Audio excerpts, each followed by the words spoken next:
The woman known to history as Helene Amelie Bertha Riefenstahl, or as she later became known, Leni Riefenstahl, was born on the 22nd of August 1902 in the dreary and drab industrial sector of Wedding in Berlin, Germany.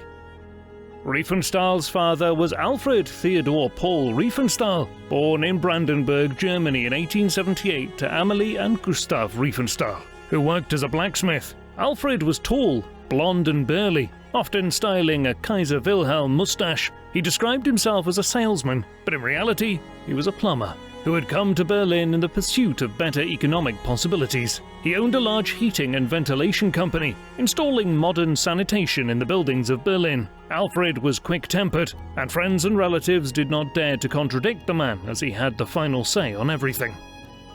Leni's mother was Bertha Ida Scherlach, described as a willowy beauty with dark eyes, curly dark hair, and a determined jawline. Bertha was the 18th child born to her family on the 9th of October 1880 in Włocławek, Poland. But she would not know her mother, who died during childbirth. Her father would marry the nanny shortly after and have 3 more children, bringing the total to 21. And when Eastern Poland was annexed by aggressive Imperial Russia, the family moved to Berlin. The family had to live frugally, though, due to Bertha's father's inability to find work suitable for a man of his advanced age. The Riefenstahl family moved in 1906 to a large flat in Berlin-Neukölln, thanks to Alfred's growing business, with Leni's only sibling, Heinz, being born on the 5th of March 1906, and although they had moved, the new neighborhood was relatively similar to their old one and would be a source of contention in the next decade. Due to the family's increased wealth, they would be able to afford excursions to Rauchsfangswede, a village along Lake Zeuthen in the countryside, which was idyllic and green, and was far away from the dangers of city life, allowing the children to hike, swim, and watch the clouds go by. Bertha influenced Leni's love for the theatre at an early age, as they spent one Christmas in Berlin seeing the play Snow White, and all throughout the train ride home, she talked fanatically about the play, so much so that the other passengers begged her mother to shut her up. She wondered what went on behind the curtain, declaring it a mysterious world. This inquisitive nature often landed her into trouble at school, as she consistently received bad marks for interrupting her teacher to ask questions. She also received piano lessons, but never liked to play. Instead, she enjoyed swimming. However, the family's time in Neukölln would be short-lived, as they moved to Goldstrasse in 1916, then on to Yorkstrasse. Following her graduation from elementary school, she was signed up into a gymnasium by her father, who believed it was an important part of education for young German children. Latin and Greek courses bored Leni, but instead she blossomed into athletics. Riefenstahl was confirmed at Kaiser Wilhelm Memorial Church on Easter Sunday in 1918. And it was also in 1918 that Riefenstahl saw an ad for the Grimmreiterate School of Dance and attended an audition. She was accepted into the dance school, but could not fully enroll, despite the director's wishes. Instead, Leni had secret dance lessons, paid for by her mother, as her father would not have approved if he had found out. The Great War ended on the 11th of November 1918, following the capitulation of Germany, which saw the rise of communist revolutions all throughout the country. There was no Kaiser or king, but instead rose the feeble Weimar Republic. For Riefenstahl, however, the political events of the revolution held minor significance. She had a brief encounter with the revolutionary movement when she was caught in crossfire on a train between 2 opposing revolutionary forces. But besides this close encounter, ideas of nationalism, patriotism, and war were never to the forefront of her thoughts like many other youths of her age. The assassination of Karl Liebknecht and Rosa Luxemburg in early 1919 saw counter-revolutionary movements against the communist uprising and the removal of many left-wing politicians from office, and by 1922, over 500 left-wing politicians had been assassinated. In fact, political violence had become so widespread since the communist uprisings that most Germans had become numb to it. Riefenstahl's dance lessons were occasionally interrupted by gunfire, but she hardly ever paid attention. As she was focused on becoming the top dancer at the Grimmreiterate, she was exposed to many stars while there, including Anita Berber, a former student at the dance academy. Berber was only 3 years older than Riefenstahl and already had an illustrious career, starring in films highlighting the dangers of drugs. Berber was due to dance with dancers from Grimm Reiterate on one occasion, but ultimately was unable to perform due to falling ill. Riefenstahl replaced her in the dance by mimicking dance routines Berber had prepared. Her substitution garnered her much attention, including from her father, who was furious with his daughter being linked to Berber, who led a scandalous life as she had not heeded her movie's own warnings, abusing drugs, and eventually contracting tuberculosis and dying at a young age. The discovery of Riefenstahl's dancing and the Berber scandal caused such a rift in the family that her father threatened to divorce her mother and send Leni to boarding school. Riefenstahl's rebellion against her father led him to believe Berlin had become the national sewer, which was also heading towards moral anarchy. Riefenstahl couldn't have cared less, as this behavior was normal for her father, but she would eventually quit her dance lessons and instead enrolled in Berlin's State School of Arts and Crafts to learn painting, which pleased her father. Yet Riefenstahl paid little attention to her studies, so her father enrolled her instead into the Lohmann School in Thale, situated in the Harz Mountains, ensuring there was no arts program at the school.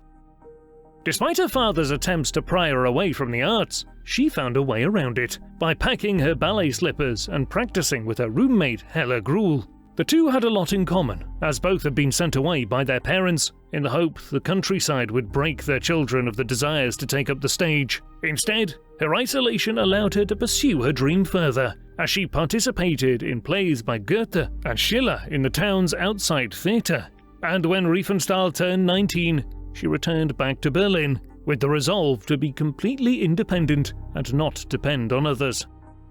By 1923, inflation in Germany was out of control. One way a German could live comfortably among the economic turmoil was to have access to foreign cash. Riefenstahl was able to gain such access by meeting Heinrich Sokal, a Jewish banker from Innsbruck. Sokal had fallen for Riefenstahl and had agreed to finance her debut and try out for the dance industry. Riefenstahl decided she would make her first professional outing in Berlin, but the cost was increasing steeply. Sokal recommended she have the tryout closer to Innsbruck, and they decided to compromise and settle for Munich. On the 23rd of October, Riefenstahl held her first official tryout at Tonhalle, which was at the centre of Munich. The venue was only filled to a third of its capacity for Riefenstahl, but it was still an impressive feat for an unknown dancer. Sokal paid for every aspect of her performance, the venue, the musicians, and even a large marketing campaign, both before and after her performance. He paid for critics to write reviews, and most were positive. And not long after her first public appearance in Munich, her dream of performing in Berlin came true, as on the 27th of October, she would perform for a full house at the Blüthner Saal. She viewed the tryout as a triumph beyond my wildest dreams, because it was now clear to her father that Riefenstahl had the talent to take her far in life. She finally had the approval from her father and the growing admiration of the public. Despite the economic turmoil, the theatre never took an economic hit like the rest of German society and was an active social venue. Whilst no new productions were produced, it was possible to allow those with no professional experience, such as Sokal, to showcase the talent Riefenstahl had to offer. It was only 2 weeks after Leni's first appearance in Berlin that the Weimar Republic stabilized its currency, allowing for German citizens to finally feel the economic weight lifted off their shoulders, and since the currency had now stabilized, this allowed the average German to easily attend the theatres, leaving the theatres scrambling to find talent, a situation which Riefenstahl was well positioned to take advantage of. Riefenstahl found herself on stage at Max Reinhardt's Deutsches Theater in Berlin, with the occasional appearance in a Kammerspiel, or silent film. On average, Riefenstahl earned between 500 and 1,000 marks, or $125 to $250 in US currency, allowing her to live a comfortable life in the 1920s. She had received job offers in the film industry, yet turned them down, in favor of focusing on her dancing career. Between October of 1923 and May of 1924, Riefenstahl performed 70 concerts across Germany, including in the major cities of Frankfurt, Leipzig, Cologne, Zurich, Dresden, and Prague. Unfortunately, during Riefenstahl's tour, she suffered an injury to her left knee during a performance. She visited numerous orthopedic doctors in several countries, with all of them encouraging rest, but in the end, her career had ended in Prague. But in June of 1924, Riefenstahl saw a poster for the movie Mountain of Destiny, which inspired her to take a trip to the countryside. Riefenstahl, Sokal, and Heinz, Riefenstahl's brother, all lodged at the fancy hotel Karasay, and while they were there, Louis Trenker, the star of Mountain of Destiny, appeared. Trenker showed the film, and in that moment, Riefenstahl exclaimed that she would star in Trenker's next film. Trenker told Riefenstahl that the director, Arnold Fanck, was staying in Berlin, and in typical Riefenstahl style, she instantly left for Berlin. Riefenstahl and Fanck would meet at Rumpelmeyer's pastry and coffee shop on the Kurfürstendamm, where she showed Fanck her photographs and dance reviews, and proclaimed she would star in his next film before leaving. Immediately after this, Riefenstahl went to have experimental reconstructive surgery on her knee that would either fully heal it or leave her paralyzed. When she woke up from the surgery, Fanck was there with his new script, The Holy Mountain, a continuation of the Alpine romance film genre. Meanwhile, Sokal discovered Fanck's filmmaking firm, Freiberg Mountain and Sport Film Company, was nearly bankrupt. And so, Sokal, who had wanted to get into the filmmaking industry, bought out the company. And potentially due to this deal, Riefenstahl took the lead part without an audition, with Trenker being given the lead role.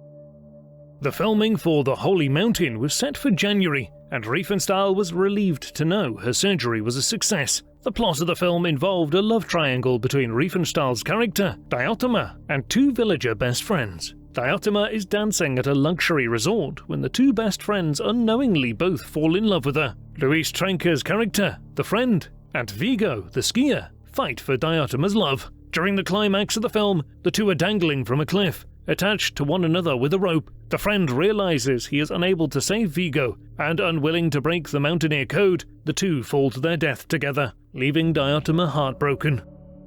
The Holy Mountain proved a drastic change in Fanck's filmmaking career, as it was the first time a female was to be the main subject of the Alpine film genre. The Holy Mountain premiered on the 17th of December 1926 at the Palast am Zoo Theatre, and eventually the film reached England, France and the United States, propelling Fanck to international filmmaking stardom. Following the success of The Holy Mountain, Fanck created a new script for his new female star in the film A Winter's Tale. Though the new film was set to be produced, the parent company for Fanck, UFA, had become insecure about financing the film after the exit of Sokal, and looked for support before signing off on the financial aspect of the movie, since The Holy Mountain had run over budget. UFA would look towards Alfred Hugenberg, future chairman of the Nazi Party and finance minister during the early administration, who took control of the company in March 1927. Hugenberg's arrival brought much-needed funding to UFA, yet Hugenberg would not be their only connection to the Nazi Party, as General Erich Ludendorff and the other members of the German High Command had established UFA as a propaganda tool towards the end of the Great War in 1917. Yet with Hugenberg at the helm, he scrapped The Winter's Tale, forcing Fanck to quickly create a new film called The Great Leap, a ski comedy film starring Leni as Gita, the goat girl, a simple goat herder who falls in love with an acrobatic skier, Snowflake. It is suspected Leni's role in the film was a result of Fanck's jealousy and was used as revenge for Leni's toying with his emotions. During the shooting of The Holy Mountain, Leni had an affair with Trenker and made Fanck aware of it, knowing how Fanck felt about her. Trenker never fell for Leni, as she did for him, and the two constantly argued on set, leading to Trenker making comments to the media before the announcement of the newest film. Despite the drama, Leni took the role in her stride as she wanted to prove to both Trenker and Fanck that she could act in a comedy, despite having no training in it. The Great Leap was filmed for only 6 months and premiered on the 20th of December 1927 at the Palast am Zoo to lukewarm reviews. Riefenstahl starred in numerous other films, none of which garnered much support from the public, leading to UFA to question whether Riefenstahl was actually star material. As her filming stock declined, along with UFA's growing mistrust of Fanck's writing and directing, Fanck approached Sokal to convince him to fund his new film. Sokal agreed, and the two drew up the contract on a napkin, giving Riefenstahl the lead role. The new film was called The White Hell of Pitzpalu, and at the insistence of Riefenstahl, Fanck was not the only director involved, as G.W. Pabst joined to help improve Fanck's often one-dimensional filmmaking. As usual, a trio of characters were in the film, as a doctor who had lost his wife in an avalanche meets a honeymooning couple played by Riefenstahl and Ernst Peterson, who played as Vigo in The Holy Mountain. During the trio's climb, They encounter a storm and need to be saved, but when the couple is saved, the Doctor stays behind to perish in the storm, near where his wife had died. The White Hell of Pitzpalu opened at the Palasdam Zoo on the 15th of November 1929 and quickly rose to number 2 at the box office. It would be Fank's most successful film in his career and Riefenstahl's best acting picture. It garnered so much attention that Universal Studios, who originally rejected the film, changed course and showed it in America. Many critics wrote that Leni was finally convincing in her acting and had outgrown her previous roles and finally found her way in acting. Despite the success of the film, it never opened any new avenues for Riefenstahl, leaving her to remain with Fank and Sokal for 2 more films, both of which were mediocre at best. The innovation of sound in film travelled slowly from America across the world, and especially to Berlin, where the financial strain was hampering the ability to adapt to the new technology. For Germans, the use of the camera and its angles were more important than the use of sound in film, and as a result of sound, most cameras became immobilized, resulting in a loss of progress on cinematography. Whilst Riefenstahl's acting career was nearing its end, she set her sights on directing as the new path instead. She sketched a new movie, The Blue Light, in 1930, while on the set of a movie she was acting in, and later expanded the script while on another set in 1931. Riefenstahl's The Blue Light was different than typical films of the mountains, as unlike Fank's Vision, where he focused on the mountain themselves, Riefenstahl focused on the characters who lived around the mountain. The Blue Light was set back in time and used a fairy tale method of storytelling unlike other contemporary films. Riefenstahl's character Junta was a semi-wild woman who lived in the mountains, worshipping blue crystals, which illuminated the valley during the night. It was the only character Riefenstahl created for herself, and it was an escape from her typical empty-headed woman role. However, Riefenstahl ran into problems even before the filming started, as there were claims that she stole the idea from the book Rock Crystal, published in 1930 by Swiss author Gustav Renker. Fank knew of the book, and when Riefenstahl approached him to work with her on the film, she refused to acknowledge the existence of the novel. This led to him refusing to help with the project. Despite her refusal to acknowledge the similarities between Rock Crystal and the Blue Light, the creation of the character Junta was entirely down to Riefenstahl, and so with Fank's lack of support, she turned instead to Bela Balázs, a Hungarian film critic and theorist, to fill in the missing parts of the Riefenstahl script. She was unable to pay him for his time, and suggested he take part of the profit when the film was released, to which he agreed. But Riefenstahl was still without a cameraman, and so she approached Schneeberger with the same deal as Balázs, which he accepted along with many veterans of Fank's movies. Not only did she struggle to find support from her friends within the industry, but across the board she had issues. She approached every major and minor studio, but no one was willing to take on the financial aspect of the film, and so she created the Leni Riefenstahl studio film GmbH to give herself full licensing and creative control over the film, before approaching Sokal and his film company to enter into a partnership to finance the film. The filming for The Blue Light would finally begin in July of 1931, which showed the skill of Riefenstahl in bringing together a crew, despite heavy opposition from the film industry. The filming for the movie only took 3 months, but as a result of the low budget, the crew slept outside or in barns provided by the locals. The crew also had to hike to the filming locations, and most were almost impossible to get to in the San Valley. The problems were not only in the filming of the movie, but also in the editing of it, as most of Riefenstahl's editing skills were choppy and unnatural. When she approached Fank for help with the editing of the film, Fank changed everything, leaving Riefenstahl devastated, but by February 1932, the experience she had with Fank allowed Riefenstahl to see the movie she originally created was nothing more than a picture book. By learning from Fank, Riefenstahl learned how to cut and piece film together, and on the 24th of March 1932, The Blue Light premiered at Palast am Zoo. According to Riefenstahl, the movie was an undreamt-of success, a triumph beyond my wildest dreams, a sensation. Yet Sokal remembered it differently. The critics, who were deemed as the democratic papers, the ones considered Jewish, were harsh in their reviews. Meanwhile, the further right the papers were, the better the reviews. Riefenstahl was outraged over the terrible reviews and blurted out, "What do these Jewish critics understand about our mentality? They have no right to criticize our work." Riefenstahl's ego became more apparent as she completely ignored the only reason her filming career had become a reality was because Sokal financed her films and Balash offered his skills of writing and film theory. She ignored the Jewish people who influenced and shaped her work, falling in line with the growing rise of the Nazi Party. Riefenstahl disputed the claim by Sokal that she made such an outburst, but on the 3rd of November 1932, she had a similar fit during an interview with Rudolf Arnheim, in which she said, "As long as the Jews are film critics, I'll never have success. But watch out, when Hitler takes the rudder, everything will change." The Blue Light would be re-released, with the contribution of the Jewish workers completely erased from the film's credits. Besides the credit being fully given to Riefenstahl, the blame for the film not being a box office success would be given to the Jewish people.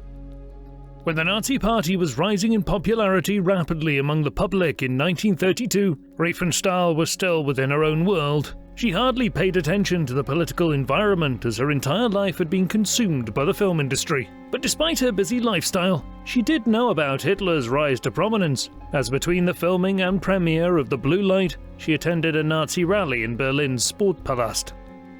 Riefenstahl recounted the first time she saw Hitler as like being struck with lightning. Hitler's vision for the new Germany had opened Riefenstahl's eyes to the possibility of the future, and before starting her new film, SOS Iceberg, she wrote to Hitler asking to meet him. One day before the press release and her scheduled date to leave for filmmaking, Wilhelm Bruckner, Hitler's adjutant, called Riefenstahl inviting her to meet with Hitler. Riefenstahl gleefully accepted, but she was also expected to meet the crew to leave for filming. She boarded a train for Wilhelmshaven. Following her arrival in Wilhelmshaven, she was driven to Haru-Mersiel with Bruckner, being informed that just before her letter was received, Hitler had been talking about how much he liked her dancing in the Holy Mountain.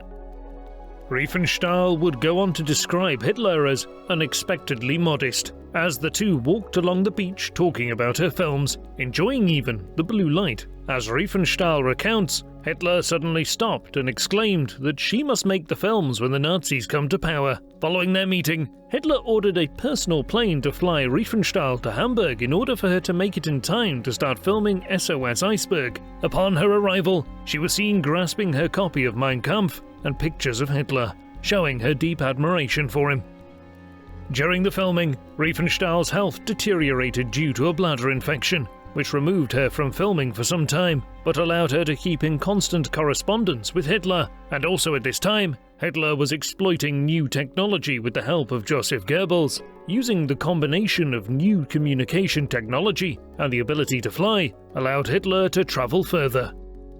Despite the advantage the Nazi Party had, they fell short of gaining full control with the majority. As a result, political street violence broke out between the Communist and the Nazi Party. The Nazi Party blamed the Marxists for the violence and used that to call for Ordnung, or order. Riefenstahl was absent for much of this time, but there is no possibility that she did not know what was going on. On multiple occasions, she was invited by Hitler to be his guest, once to his own party, and on another occasion to meet Goebbels, where she also met other top Nazi officials like Hermann Göring. Riefenstahl became a staple of the Nazi elite party scene, and during one of her own parties, she had received a phone call. On the 30th of January 1933, Hitler had gained the chancellorship, and Berlin had exploded into fervor, with thousands of Nazi supporters flooding the streets. Following the accession of Hitler to the chancellor's position, SOS Iceberg resumed filming in February and wouldn't wrap until May. In the meantime, everything seemed renewed under Hitler's guidance. Hitler's charisma had carried him into power, and for those who supported him, it was like a fairy tale ending. Following the Reichstag fire on the 27th of February 1933, 4,000 political prisoners were rounded up and sent to the converted gunpowder factory in Dachau, which began taking in prisoners on the 20th of March. The creation of Dachau was public knowledge, with an announcement made, along with a warning not to approach the camp or risk being shot. Furthermore, the Nazis established a boycott against Jewish goods on the 1st of April, which coincided with the ceremonial opening of Dachau. Julius Streicher was charged with the organization of the boycott in order to ease the pressure building within the Sturmabteilung, or SA, headed by Ernst Röhm. News reached abroad about the violence perpetrated by the Nazis, leading to boycotts in both England and America of Germany-made products. The Nazis' boycott was not as effective as the administration had hoped, but it did put up an incredible front for the world. Riefenstahl would later claim that no one in her family was a member of the Nazi Party, yet on the same day as the boycott, her father joined, becoming member 1,670,383. On the 10th of May, the book burnings began in Berlin and other major centres and universities, in which any book deemed un-German was seized and thrown into massive burn piles. Many notable authors were put to the figurative torch, such as Albert Einstein, Karl Marx, Sigmund Freud, and Helen Keller. Riefenstahl returned to Berlin following the shooting for SOS Iceberg, and immediately pushed Ufer to star her in a movie about a spy in Paris during the Great War. Ufer refused on the grounds of the growing tension in Europe, yet Riefenstahl walked away with the impression she had convinced them of the film. On the 16th of May, she accompanied Goebbels and his wife to a performance of Madame Butterfly, where the press was in a frenzy over her appearance there. Soon after their public appearance, Goebbels was appointed to the newly created Minister of National Enlightenment and Propaganda, a role designed for him. Much of what the Nazis became known for was a result of Goebbels. He worked meticulously behind the scenes, orchestrating the grand display of gestures and actions to show off Germany's youth, strength and vitality. One result of Goebbels' work was the expulsion of Jews from the German film industry, including foreign companies. Major companies such as MGM and Warner Brothers heavily employed Jewish people, which led to a mass exodus from Germany. But not all were lucky, as Joe Kaufman, a Warner Brothers representative, was murdered by the SA. As a result of the crackdown, Riefenstahl created a proof of descent, but lied about who her grandmother was, as she claimed her step-grandmother, Ottilie, as her biological grandmother. This change went unnoticed and unchallenged, allowing Riefenstahl to receive a pass in order to continue her work. Before her next major project, Riefenstahl spent much of her time with Goebbels in meetings, social events, private screenings, and day trips out of Berlin. The elites of the Nazi society would congregate and attend operas. Those who attended included Prince Friedrich Christian of Schaumburg-Lippe and Prince August Wilhelm von Hohenzollern, the son of the exiled Kaiser Wilhelm II, along with Prince Philip of Hesse. She was invited to spend time with Hitler to discuss the Führer's upcoming films. Riefenstahl claims to have pressed Hitler about the flight of the Jewish people and the violence directed towards them, yet Hitler simply brushed her aside and refused to talk about it. Hitler instead redirected the conversation to ask if Riefenstahl would be willing to take over artistic vision for the Hitler film. She at first declined the offer, but as she thought on it, she decided to take the position. They would be two masters of charisma and charm, constantly trying to gain the edge on one another to further their own ambitions. In August of 1933, Riefenstahl was to film the Nazi Party Congress in Nuremberg, which would be the first major rally Hitler would hold since becoming Chancellor of Germany. Riefenstahl had not been told that she was to direct the film, when Hitler exploded with anger towards Goebbels that he must be envious that such an honor was to be given to a woman, let alone someone who was not a card-carrying Nazi Party member. Either way, Riefenstahl was to take part in its creation, but the question remains, was she producing propaganda or political persuasion? While she was not under the direct control of Goebbels, it was her vision that set the precedent, and she decided to try and focus on the relationship between the Führer and his people. The Nazi Party Congress was different from an ordinary rally, as it was a state event which included parades, speeches, and rituals. The rally would be called Reichsparty Rally of Victory, and Hitler would name Riefenstahl's film himself, with the title Victory of Faith. Her position in the Reich sparked envy from the male-dominated industry, as well as constant rumors as to how she attained her position, which she cheerfully encouraged. She openly clashed with the film crew over every aspect of the film, from equipment to manpower, and even external news organizations given access to film. A total of 350,000 people were expected to attend, including regiments from Rome's SA and Heinrich Himmler's SS. Riefenstahl would also meet Albert Speer, Hitler's architect and eventual wartime Minister of Armaments, who designed the rally's layout. He was a gifted man who once turned a stage set for a provincial shooting match into a ceremonial stage. He helped Riefenstahl by guiding her as to how much film time should be used between the warring factions of the Nazi parties such as Röhm, Himmler and Hess.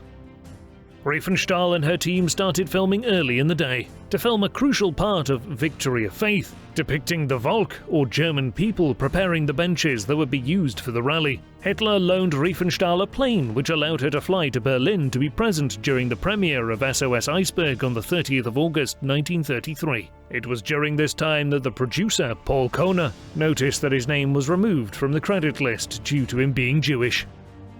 Following the launch of her film, she returned to Nuremberg to continue filming, but would have to borrow the rest of the film from the news organizations. Victory of Faith premiered on the 1st of December 1933 at the Palast am Zoo, and would eventually be a required film to watch for school children, but would be pulled 7 months after its premiere and ordered destroyed, following the Night of the Long Knives, in which members of SA High Command, including Röhm, were accused of treason and executed.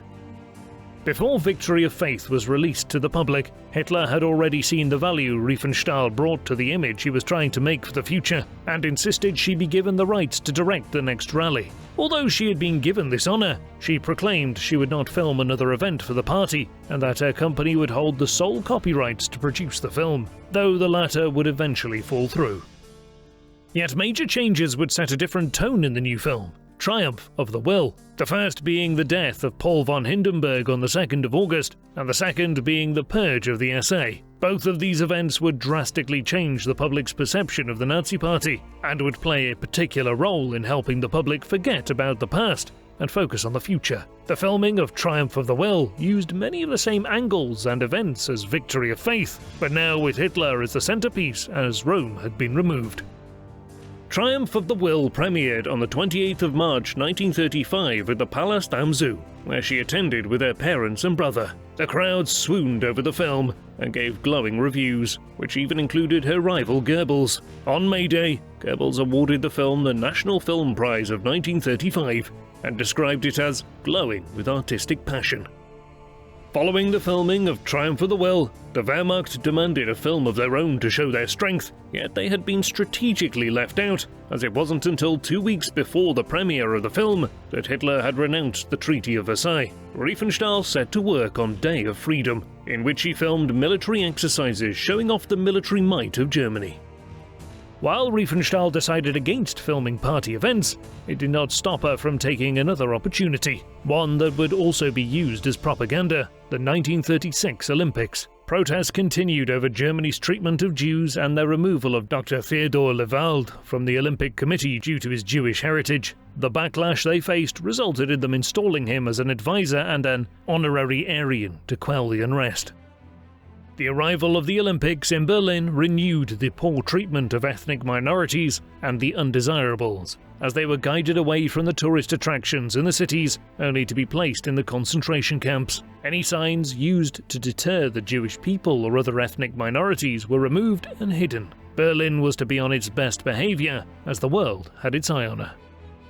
The Olympics posed a challenge for Riefenstahl, as many times the events were hosted in venues far from her main command post. This required new innovation with camera angles and type of cameras to keep up with the action. For Riefenstahl, every angle had to be covered, which included using planes to capture overhead shots. The Berlin Olympics would be the first Olympics to be televised, a technological feat never attempted before, in part due to Goebbels wanting to showcase Germany's physical prowess to the world. Riefenstahl went over budget during the filming, which made Goebbels freeze her funds. This resulted in her manipulating Hitler into believing that Goebbels had been harassing her, and so Goebbels was removed from command of the Olympia film. Rudolf Hess replaced Goebbels and gave Riefenstahl the funding she needed, allowing her to split the films into 2 separate projects, one on the body of an Olympian, and the other about the history of the 1936 Olympics, the original goal of the project. Olympia would not be ready until the 20th of April 1938, in time for the Führer's 49th birthday. But when it finally came to the premiere date at the Palast am Zoo, it was an event like no other. Diplomats from around the world attended along with high-ranking Nazi officials. Whilst it was a celebration of Hitler and the Third Reich's achievements, it also highlighted the work of Riefenstahl. London would scoff at the film as propaganda, but she received interest in America and was set to sail to America on the 29th of October on the Europa. Riefenstahl arrived on the 3rd of November after an uneventful voyage, but quickly met resistance from the non-sectarian anti-Nazi League, claiming she was there to spread Nazi propaganda, which is partially true, but she would hardly agree to their claim. While Riefenstahl was in America, Reinhard Heydrich gave the orders on the 9th of November 1938 to attack Jewish-owned businesses and synagogues in what would infamously be known as Kristallnacht. Riefenstahl claimed to not know what was going on in Germany and was more disgusted by the reaction of Americans than by the events of that night, until she returned home 3 months later to find out it was true and not a lie. She found very little support in America for her film Olympia, except at the California Club, where they showed the movie privately among their members. Her stay was extended by 2 weeks, but there was still no interest in her film, and so she returned home to Berlin. On the 1st of September 1939, Hitler moved his troops into Poland, triggering World War II in Europe. Riefenstahl was devastated at the thought of war, as Hitler had always talked of peace, yet she embraced the conflict by becoming a war correspondent. Riefenstahl received a special unit called the Sonderfilmtrupp Riefenstahl, or the Special Riefenstahl Film Unit, full of the best filmmakers the Third Reich had to offer, who saw action in the Spanish Civil War and the annexation of Austria. On the 12th of September 1939 in the morning while in Konski, Poland, Riefenstahl's tent was shredded by gunfire, and she stated that she hadn't imagined it would be this dangerous. On the same day, Polish partisans killed and mutilated a German officer and 4 soldiers. As a result, German soldiers forced local Poles to dig their graves and were told to not retaliate. Yet the soldiers started to beat the gravediggers, prompting Riefenstahl to yell at them to stop. One of the soldiers yelled and pointed his gun at her, at which point another wartime photographer caught a horrified reaction. As a result, she asked for her grant to be terminated and for her to be allowed to return to Berlin. Instead of returning to Berlin, she met with Hitler in Danzig as they celebrated its capture. She informed Hitler of what she had seen, to which he was supposedly outraged about the event and promised justice. Instead, he passed an amnesty decree, which allowed war crimes to occur. Riefenstahl continued filmmaking and remained autonomous, as Goebbels absorbed nearly all of the major and minor film companies. Riefenstahl began filming Tiefland, but wartime difficulties created setbacks, such as shooting locations being changed. Riefenstahl's film required extras, and to get around the need for permits, she visited Maxklan concentration camp and selected extras from amongst the imprisoned gypsies who would join her to make the film. She would later refute claims that she visited the concentration camp, but multiple people who survived the Holocaust saw her there. They recollected that she was hardly fazed at the condition of the camp, only stating, "I can't take these people like this, they need to be reclothed." The extras were isolated from the rest of the crew, with armed guards being present to prevent them from escaping. Activities were heavily monitored, such as smoking and using the bathroom, all of which mirrored the control of the concentration camps. The film budget was used to cover housing, feeding, and transportation of the extras, and as well as this, payment was to be given, although it was a meagre sum, and was not to be paid to the extras themselves, but to the fund to pay for the upkeep of Maxklan.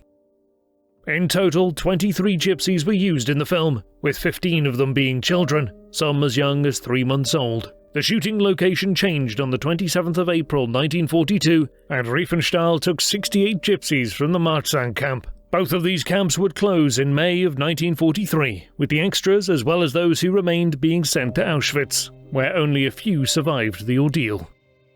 It was during the filming of Tiefland that Riefenstahl met her first true love, Peter Jakob, a first lieutenant in the Wehrmacht. Riefenstahl was 40, while Jakob was 33 and a known womanizer. Yet Leni was unfazed by this, as she had also used her looks to climb the social ladder in Germany's film industry. Due to Jakob's position in the military, he was constantly being either called to the front or transferred.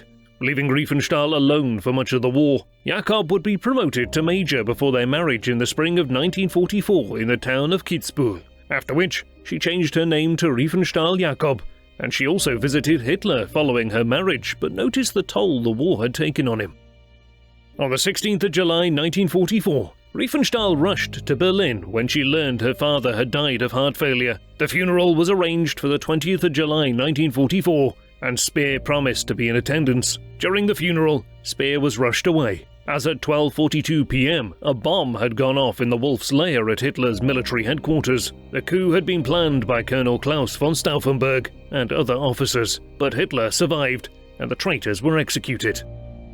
Shortly after the failed Operation Valkyrie, Riefenstahl learned her brother Heinz had been killed by a grenade in East Prussia in the town of Lettland. Riefenstahl was devastated at the loss of her father and brother in such quick succession, and regretted not making use of her position of favour with Hitler to have him pulled from the front. She continued filming Tiefland, but as the Allied forces came closer, the deferments from duty her film crew had previously enjoyed were being rescinded, including for Fank, who was well over 50 years old. With filming nearly complete, she used her military connections to locate where Jakob was and headed towards the Italian front, where she found he was bedridden with rheumatism. She attempted to flee into the Alps but was captured by American troops near Kitzbühel. She was put in a detention center, escaping twice before making her way to her home at Seebikel House, which was the American headquarters in the town. The acting commander, Colonel Maidenbach, told Riefenstahl that her mother had been relocated to the Ribbentrop estate and entertained the idea of finding Riefenstahl's husband. Within a day he found him and offered to make him a driver for the colonel, allowing the two to be reunited. Riefenstahl was shortly afterwards taken to Salzburg prison as a result of the denazification process, and lived somewhat comfortably with the likes of Hitler's senior secretary Johanna Wolf and Hermann Göring. She was forced to look at pictures from the concentration camps, but she claimed she had no idea the Holocaust was happening and would reel off the list of her Jewish friends to the point that her list was called the Alibi Jew. She claimed her fame originated before she knew Hitler and Goebbels, and that knowing them was merely an unavoidable professional contact. She also claimed that she only saw other Nazi staff at official celebrations. There was no mention of her wartime activities, and the American interrogators came to the conclusion that, quote, if her statements are sincere, she has never grasped, and still does not grasp, the fact that she, by dedicating her life to art, has given expression to a gruesome regime and contributed to its glorification. Both Riefenstahl and Wolf claimed there was no way Hitler could have known about the Holocaust, and that it was the doing of Himmler, Goebbels and Bormann. Many described Riefenstahl as a Nazi for Hitler, not for the party, trying to distinguish the two. But the fact of the matter is, Hitler was the Nazi Party. On the 6th of June 1945, Riefenstahl was released by the 7th Army and allowed to return to her home in Kitzbühel, along with her staff, allowing her to finish Tiefland. Colonel Maidenbach recommended she move to the American zone of occupation, as the French were going to take over. Jakob left with Maidenbach, but Riefenstahl did not, which was a mistake. The French detained her and transferred her to Innsbruck, where they interrogated her and determined she was undesirable, giving her 24 hours to leave the French zone. Riefenstahl called Jakob and Maidenbach to help her pack, but they were late due to a car accident that Maidenbach was injured in. By the time the two men arrived, they only had time to pack the essentials, leaving Tiefland behind. They were stopped by French authorities and driven to Innsbruck, where Riefenstahl was put in the prison hospital due to a bladder infection. She recovered and with the help of Maidenbach was allowed her travel documents as well as French protection, but in reality, she was under house arrest. The French confiscated her bank account, along with most of her films, including Tiefland. She was once again labelled undesirable and forced from the French zone, arriving eventually in Breisach. She would file for divorce from Jakob when she heard of his infidelities in May of 1947. After the war, Riefenstahl battled multiple lawsuits for her part in the Holocaust, most of which she won, denying any and all allegations of cooperating with the Nazis. During her denazification, the evidence brought against her was limited, and both party members and non-party members testified how she was not politically active with the Nazis. The judicial panel, many of whom had been judges on the Nazi bench, came to the following determination concerning Riefenstahl.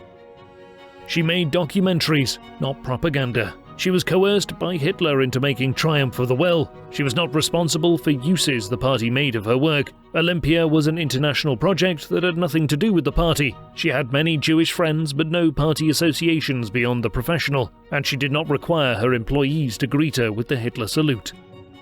The final decisive factor was that Riefenstahl had never been an official party member, the only thing saving her from a prison sentence. The French protested the hearing and appealed against it, and a second tribunal was conducted in July 1949 in Baden. Riefenstahl was taken to court one more time and found not guilty, though Riefenstahl played dumb and pretended once again to know nothing about the atrocities of the Nazi regime. All of her previous films were made to enhance the party's appearance and encourage people to join, and even when she witnessed the atrocities at the beginning of the war, she only spoke to Hitler about it and never bothered with it again. She used those who the Nazis deemed undesirables as cheap replacements for the Greek and Italians she was looking to portray to avoid the longer processes of applying for permits. Riefenstahl benefited from the Nazi regime, and she was hardly the victim she portrayed.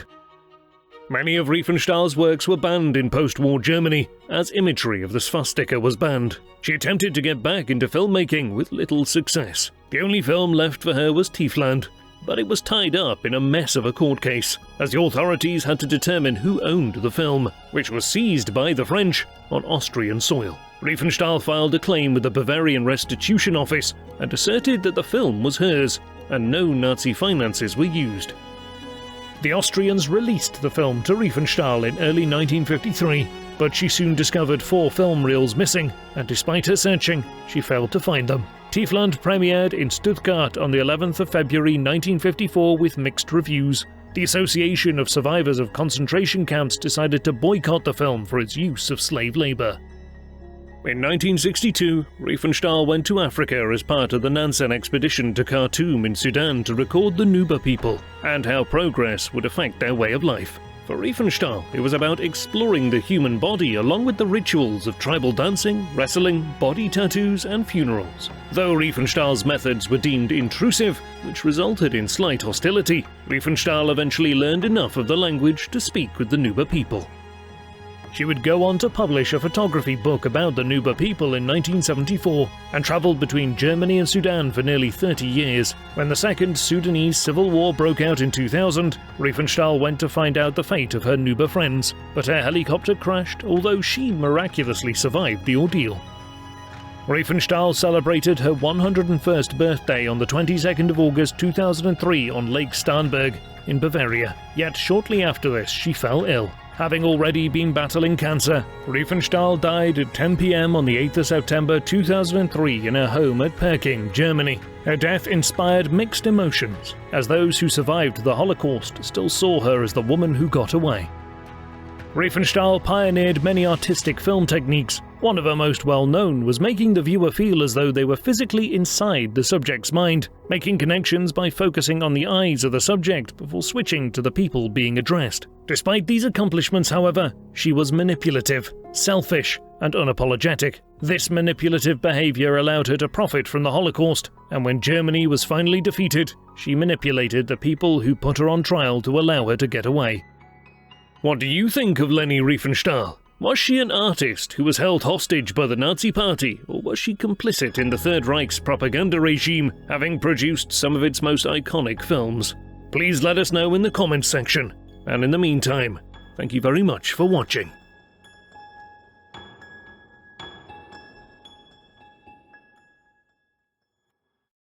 Hello guys, thank you so much for watching this video. If you enjoy our work and would like to support the channel, please visit our revamped Patreon and Buy Me a Coffee membership pages, which contain rewards, such as early access to our content, merchandise discounts, and audio versions of our videos, along with much more that we give to our valued supporters. If you have not yet signed up to help our cause, we'd like to ask you to please consider doing so, as we need to secure the channel by safeguarding it from possible demonetization, and also invest in better equipment, software, and more people to help us improve our videos going forward. In short, without your contributions, these videos would not be possible. So if you would like to ensure this channel never has to shut down due to demonetization, please spare whatever you can per month and become People Profiles patrons. Thanks for listening.